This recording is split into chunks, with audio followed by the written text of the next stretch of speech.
सज्जनों, शांत रहे आप लोग। जिस चरणों की धूल की महिमा हम गा रहे हैं, वो चरणों की धूल की तासीर देखी अहिल्याबाई ने।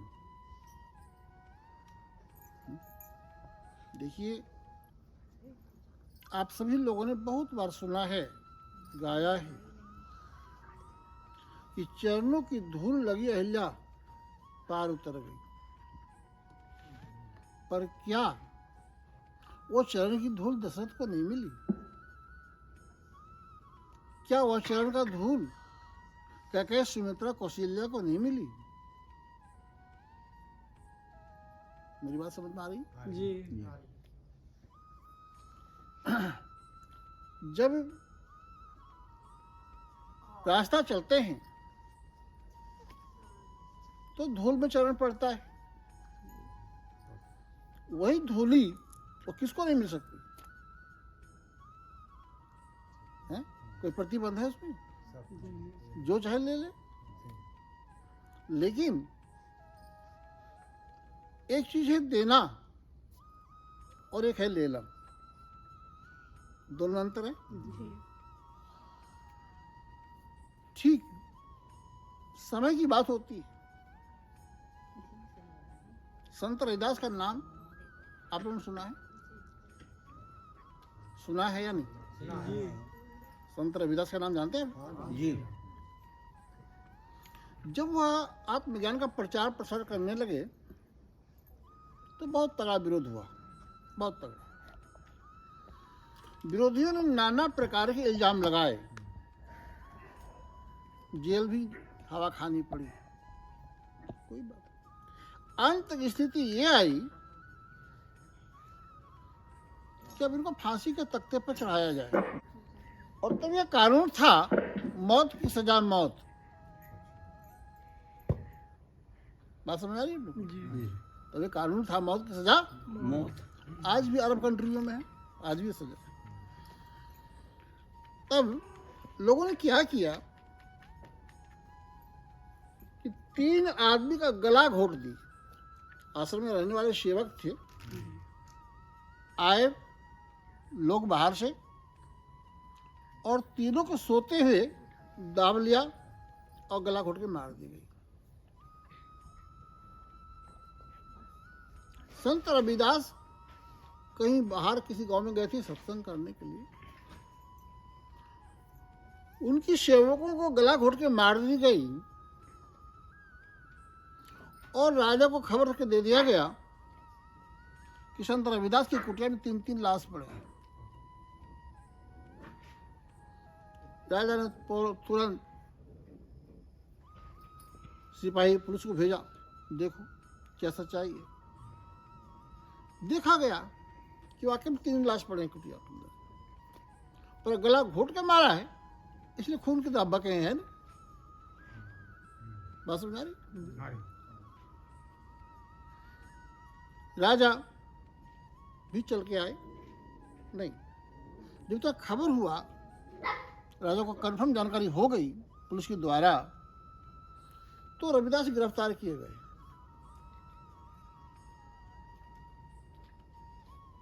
राजा ने पूछा, तेरे कुटिया में 3-3 लाश कैसे पड़ी? वो आश्चर्यचकित हुआ कि 3-3 लाश, मुझे तो खबर नहीं, मैं तो शाम को निकला हूं सही सलामत। अब लाश किसकी है मैं नहीं बता सकता। चलिए चल के देखा जाता है। देखें, तीनों मेरे शीशे हैं। आवाज दिया, आवाज में कैसे उठे? गए और चरणों से ठोकर मारी, उठ, खड़ा हो गया। दूसरे के मारा वो खड़ा हो गया, तीसरे मारा उठ खड़ा हो गया। अब यह संत की सामर्थ्य कहो या चमत्कार कहो या करिश्मा कहो, कुछ भी समझ सकते हैं। रविदास ने कहा, सरकार ये तो टोटली झूठ है। कहाँ कौन मरा है? खड़े तो हो गए। अरे भाई, आदमी का कोई सो जाता है नशे में, अब कौन सी नशा है, तो कहना बड़ा जुल्म है। लेकिन जिन लोगों ने गला घोटा था वे भी वहां मौजूद थे, वे मौजूद थे। उसको लगा भाई खेल तो खराब हो गई, हम झूठे मुलजिम बन गए। चलिए, सूचना देने वालों को राजा ने तलब किया, बोले सरकार गलती होगी, हमें तो पता था मर गए, श्वास चलना बंद हो गया था, पर कैसे जीवित होगा हमें नहीं मालूम। अब जिसने ये सारा षड्यंत्र रचा था वो था ब्राह्मण। उसका पुत्र बहुत ही ज्यादा प्रभावित हुआ इस घटना को देखकर, बहुत ज्यादा प्रभावित हुआ। और वह पुत्र बालक था, विद्यार्थी था, दिन में गुरुकुल जाता पढ़ने की, शाम होते कुटिया में पहुंच जाता था सेवा करने के लिए। उसके बाद वो ब्राह्मण दूसरा खेल चला, बोले ऐसे काम नहीं चलेगा, अब दो टुकड़ा करो। अब दो तो जिस दिन भेजा किसी को, उस दिन वो ब्राह्मण का ही पुत्र अकेला था कुटिया में। मेरा समझना नहीं, वो ब्राह्मण का ही अकेला ही पुत्र कुटिया में सो रहा था। लोग गए, मार दिया तलवार, सिर धड़ अलग हो गया। अब जब गर्दन कटेगा तो खून भी बहेगी। फिर राजा को खबर किया, उन लोगों ने तलवार दिखा दी, तलवार भींगा हुआ रक्त से, गर्दन भाई दो टुकड़ा हो चुका। गए खबर देने, बोले सरकार तब तो बात झूठ हो गई थी मेरी, पता नहीं कैसे, पर आज झूठ नहीं कह रहा हूं, आज सिर से धड़ अलग है, आप इंक्वायरी करा लीजिए। इंक्वायरी कराई गई, पुलिस भेजा गया, देखा सिर से धड़ अलग है।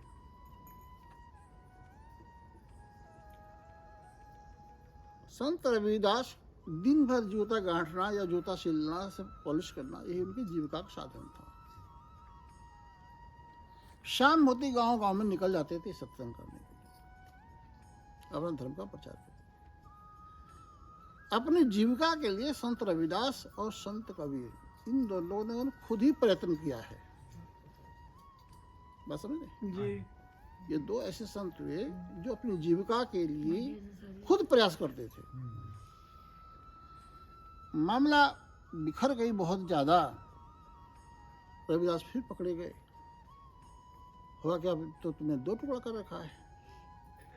मेरी सरकार में क्यों किसी को टुकड़ा करूंगा, क्यों किसी की हत्या करूंगा, मेरा क्या दुश्मनी किसी से, हम तो फकीर आदमी, दिन भर अपना परिश्रम करता हूँ दो रोटी के लिए, शाम होता हरि गुणगान करने के लिए गांव गांव में चला जाता हूँ। आप पता कर लीजिए किसी भी गांव में मेरा कोई शिकवा शिकायत मिलता हो। पर अगर ये कोई खेर किया है किसी ने तो चल के देखा जाए, किसी ने किया है। और कुटिया तो खाली रहती है, सेवक ही एक दो रहते हैं। आज कुटिया में कौन था तो उसने नाम बता दिया, आज तो मुखराम जी थे कुटिया में। चलिए बड़ी बात, आए देखा, जब मुखराम जी का नाम लिया तो पंडित सिहर गया। कौन, जो षड्यंत्रकारी था, जिसने भेजा था, नाम लेते तो उसका हृदय कब गया, क्या बात, आज गए मेरा पुत्र, इकलौता पुत्र था। अब आए देखा वाकई उसी का पुत्र है, तो बिलख बिलख कर रोने लगा, पछाड़ खा करके। संत कबीर, संत रविदास ने कहा सरकार मैंने तो इसको कत्ल नहीं किया, और ये सेवक है, ये सेवक मीरा एक राजघराने की कन्या थी, राजघराने की बहू भी हुई, समझ रहे। जब मीरा कुमारी थी तो छुपकर ज्ञान प्राप्त करी थी। चूंकि मीरा कि भवन के नीचे ही बगल में ही संत रविदास की कुटिया थी, और वहां जब भजन कीर्तन होता था तो मीरा छुप छुप करके सत्संग सुनती थी। कहाँ? खिड़की के आगे खड़ी होकर के। रात को आवाज दूर जाती है, नहीं जाती? जाती है। जब हम गौर से श्रवण करेंगे तो सुनाई तो पड़ेगा। सत्संग सुनते सुनते यह समझ में आया कि अगर जीवित भगवान का दर्शन नहीं हुआ तो मरने के बाद 84 जाएंगे, और 84 लाख योनियों का वर्णन हम अक्सर करते हैं सत्संग में, सभी महापुरुष करते हैं सत्संग में, कि सबसे बड़ा जो दुख का घर है 84 लाख योनियां है। इससे बड़ा कोई कष्ट नहीं। उससे बड़ा जो दुख है जन्म और मृत्यु का है। जो ये कुत्ता है, खाना मिला या ना मिला मस्त है अपने आप, ठीक। लेकिन सबसे भयंकर दुख है गर्भ का, और दूसरा दुख है मौत का। क्योंकि मौत के समय भी 1000 बिच्छू डंक मारे ऐसी भयानक पीड़ा होती है। अगर मनुष्य को जीवित भगवान के दर्शन हो जाए तो नरक का द्वार बंद हो जाता है, ऐसा सभी धर्मशास्त्र कहते हैं। मीरा भी कहती थी, भव सागर सब सुख गयो, फिकर नहीं मुझे तरनन की, मुझे लागी लगन गुरु चरण। मीरा 1.5 साल तक खूब मगन लगा ध्यान करी, और जब ध्यान करी तो ध्यान में अपने गुरु महाराज जी को वो दर्शन पाती है। कब? 1.5 साल के बाद। 1.5 साल बीत गया नाम का जप करते हुए, प्रभु का ध्यान करते हुए। तो ब्रह्म मुहूर्त की घड़ी थी, बैठी हुआ ध्यान में, तो अपने गुरुदेव का दर्शन पाई। जब दर्शन पाई तो हृदय की कलियां खिल उठा, स्वाभाविक चीज है। और भी ज्यादा उसके हृदय में आस्था, प्रेम, लगन जाग गई। जब और भी ज्यादा आस्था जागी तो रात में कमरा बंद करके घूंघट बांध कर नाचती थी। अब जब घूंघट बांध के घर के अंदर नाचने लगी तो उसकी सास, जेठानी, देवरानी सब उसे ईर्षा करने लगे, जलने लगे। ये तो नाक कटा रही है। क्योंकि जाति प्रथा तो आज भी है, खत्म हो गई क्या? खत्म हो गई आज? नहीं हुई। नहीं। तो उस समय तो और भी ज्यादा रूढ़िवाद था, फैला था, और ज्यादा रूढ़िवाद था। लोगों ने उसे बाहर जाने से रोक दिया तो घर में नाचने लगी। मीरा को फिर मारने का यत्न ढूंढा गया। लेकिन गुरु महाराज जी क्या होते हैं, जिनकी चरणों की धूल भी या तासीर कि मुर्दा भी जीवित हो जाए। आज भी सभी गुरु भक्त प्रायः गुरु के चरणों की धूल मस्तक पर लगाते हैं, आज भी लगाते हैं लोग। क्योंकि चरणों की धूल से मलिन बुद्धि भी पवित्र होती है, बुद्धि पवित्र होती है। और जब बुद्धि पवित्र होगी तो मनुष्य बुरे कर्मों से स्वतः बचने लग जाएगा। बस में जब बुद्धि पवित्र होगा तो मनुष्य बुरे कर्मों से स्वतः बचने लग जाएगा अपने आप। ये तासीर है चरणों की धूल की। मीरा को मारने के लिए नाना जतन किए गए, नाना जतन किया गया। एक ऐसी घड़ी आई जब मीरा को फांसी की सजा सुनाई गई। और किसने सुनाया? उसी का जेठ था राणा सांगा। जेठ पति तो मर चुका था, विधवा हो गई थी। जब उसने को फांसी की सजा सुनाई गई कि कल सुबह फांसी होगी,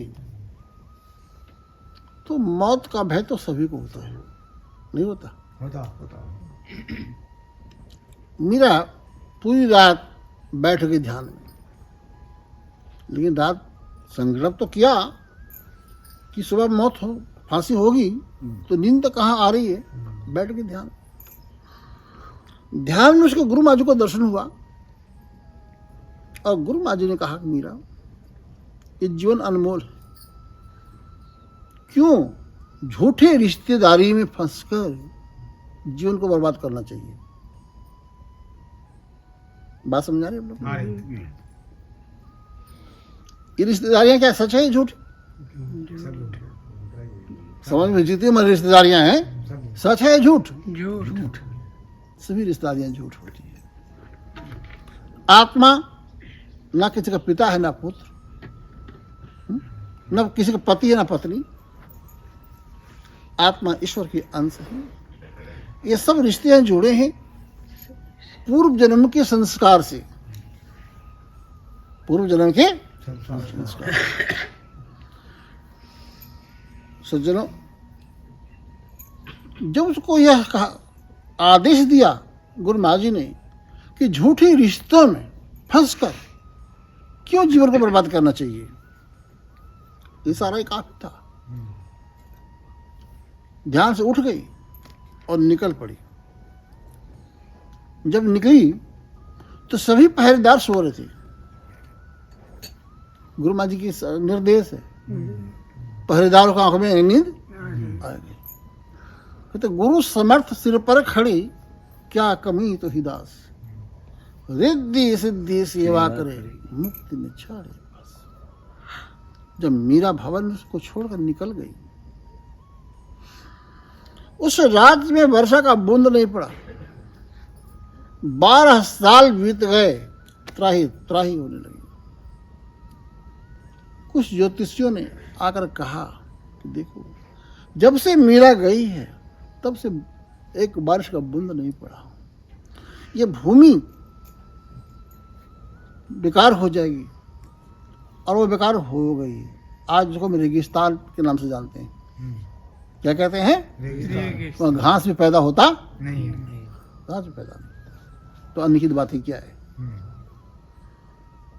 राणा सांगा मीरा को ढूंढने के लिए चल पड़ा।